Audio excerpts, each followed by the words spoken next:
Welcome to Salongirl Gardens today.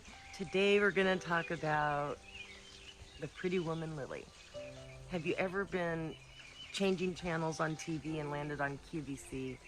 Well, it happened to me. And it happened to me when they were selling these gorgeous pretty woman lilies. And of course, you know, being the gardener geek that I am, I had to get some. So they sent out 6 little bulbs, and I planted them in a pot. It says they need partial sun to full sun, and my full sun is in my driveway. So, because it faces south. My backyard back here, it faces north, and it's almost in complete shade, as you can see, very dappled. So I went ahead and put them in a pot on my driveway and waited. And I waited, and I waited, and I waited. And once the weather got into the 90s here in Texas, they started poking through the soil. Big, huge stem came up about 2 feet tall. Lots of leaves all up and down the stem, dark green, glossy foliage. And then one morning I came out and I was surprised by these big, glorious, big blooms. Well, actually, I went on vacation and I went down to Galveston. And when I left, it was still stem and leaf. When I got back to Texas, or got back to my house, I saw that they had formed a bloom and opened. So I missed the part where the creamy yellow bloom outlined in pink happened.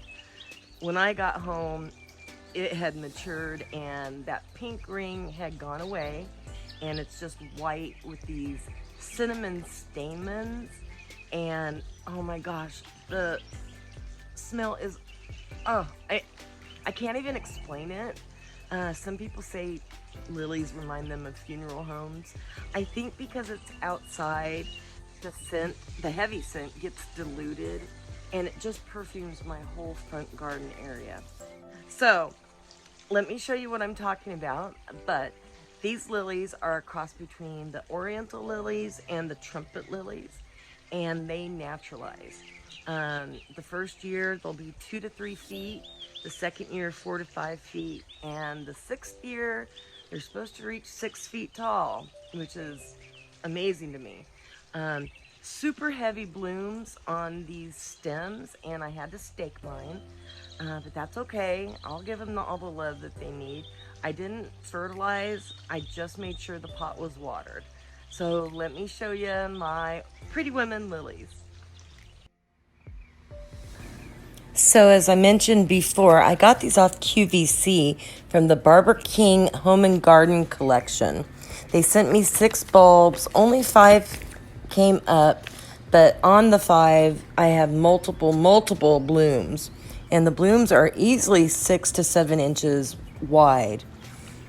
It's a very thick, heavy petal, and I ended up having to stake these because they just ended up flopping over because the flowers are so heavy.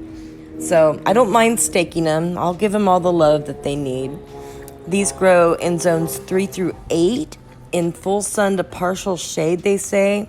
You're supposed to plant the plants 9 to 12 inches apart. Obviously, I didn't do that. It has a mature height and spread of 96 inches to 12 inches. It says the bloom time is mid to late summer, but here in Texas, things are always faster than the rest of the country. So end of June, they're performing and blooming very well. In conclusion, if you're looking for something amazing and easy to grow, why don't you source some of these pretty woman lily bulbs? I promise you, you will be so pleased with their performance.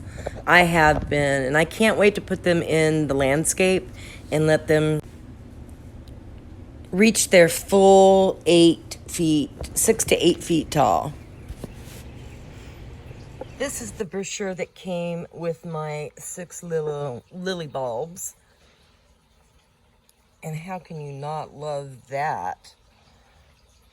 It came in a well-packaged box filled with wood shavings and the directions said to plant them immediately. So, there's some information about the pretty woman lily. I can't wait for these to mature and naturalize in my garden.